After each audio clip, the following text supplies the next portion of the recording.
On connaît bien Robert Greene, souvent pour ses fameuses 48 lois du pouvoir. Mais vous savez, après avoir exploré en détail le pouvoir sur les autres, il s'est intéressé à ce qu'il considère comme la forme ultime de pouvoir, le pouvoir sur soi-même, c'est-à-dire l'excellence. Il a donc plongé dans la vie des plus grands maîtres de l'histoire et il en a tiré une conclusion assez détonnante. Leur génie n'était pas un don, non, c'était une méthode. Et cette méthode, on va la décortiquer ensemble. Alors, regardez ça. Charles Darwin, Mozart et un pilote de chasse d'élite. Quel est le point commun ? À première vue, on se dit aucun. L'un était vu comme un écolier assez médiocre, l'autre un prodige absolu, et le dernier un technicien de très haute volée.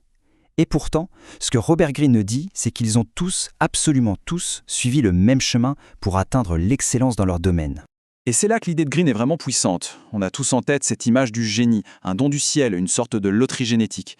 Greene, lui, balaye ça d'un revers de la main. Il nous dit « l'excellence, ce n'est pas un cadeau à la naissance, c'est un processus, une méthode. Et le plus fou, c'est que cette méthode, elle est accessible à tout le monde. » Alors, pour bien comprendre cette méthode, voilà notre plan de match. D'abord, on va s'attaquer au mythe du génie. Ensuite, on va définir ce que veut vraiment dire la maîtrise. Puis, on verra la fameuse feuille de route en 3 étapes pour y parvenir. On cherchera comment trouver son propre point de départ. Et enfin, on verra pourquoi tout ça est si crucial, surtout aujourd'hui. Allez, première étape, on va faire tomber une idole, celle du génie né. On nous a toujours raconté que les grands maîtres avaient un truc en plus, un QI hors norme, un talent tombé du ciel. Greene nous invite à regarder les faits, rien que les faits. Prenons un exemple incroyable. Charles Darwin et son cousin Francis Galton. Sur le papier, il n'y a pas photo. Le génie, c'est Galton. C'est un enfant prodige, il a un QI stratosphérique. Et Darwin, on le décrivait comme un étudiant médiocre. Et pourtant, qui a révolutionné notre vision du monde ? C'est Darwin. La preuve, s'il en fallait une, que le QI seul ne fait pas le maître. Et cette idée, elle est magnifiquement capturée par Emerson, qui disait « Dans chaque œuvre de génie, nous reconnaissons nos propres pensées que nous avons rejetées. » Quand on y pense, c'est vertigineux. Le génie, ce n'est peut-être pas d'avoir une idée que personne n'a eue, mais plutôt d'avoir le courage de ne pas abandonner les siennes. Bon, d'accord. Si le génie n'est pas un don, alors qu'est-ce que c'est exactement ? C'est quoi cette maîtrise dont parle Greene, ce fameux pouvoir suprême ? Essayons de le définir un peu plus clairement. La définition de Greene est vraiment fascinante. La maîtrise, ce n'est pas simplement savoir plein de choses. C'est bien plus profond. C'est atteindre un niveau de compréhension tel que la connaissance devient une intuition. Pensez à un grand pianiste qui ne réfléchit plus à ses doigts, ou un sportif de haut niveau qui semble deviner le jeu. C'est cette fusion entre la raison et l'instinct. Le vrai pouvoir, il est là. Alors la grande question, comment on y arrive ? Est-ce qu'il y a une formule magique ? Pas du tout. Par contre, Greene nous donne une carte, une véritable feuille de route. Et elle se déroule en 3 grandes étapes bien distinctes. Et ces 3 étapes sont d'une logique implacable. La première, c'est l'apprentissage. Là, on fait profil bas, on absorbe les règles, on copie les maîtres. C'est la phase de l'humilité. Ensuite vient la phase créative-active. On maîtrise les bases, alors on commence à jouer avec, à les tordre un peu, à trouver sa propre voie.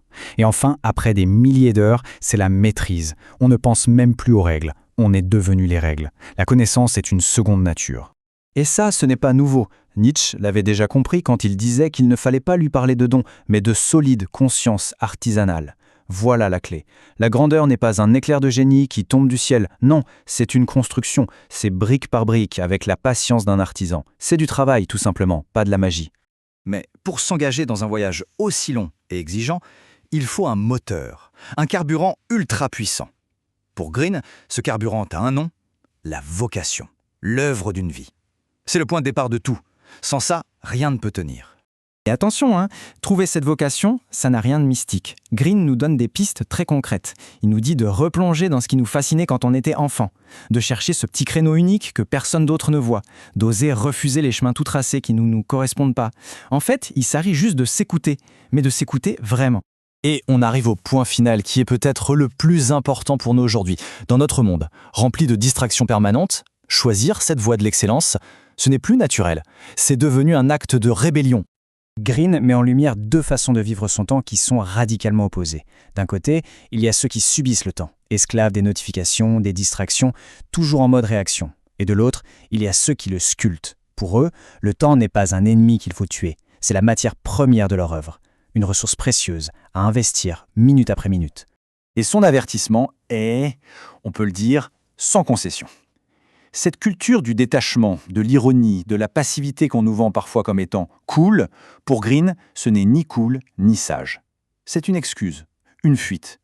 C'est tout simplement une abdication de notre potentiel. Un immense gâchis. Au final, toute cette analyse de Robert Greene nous renvoie chacun à une question fondamentale.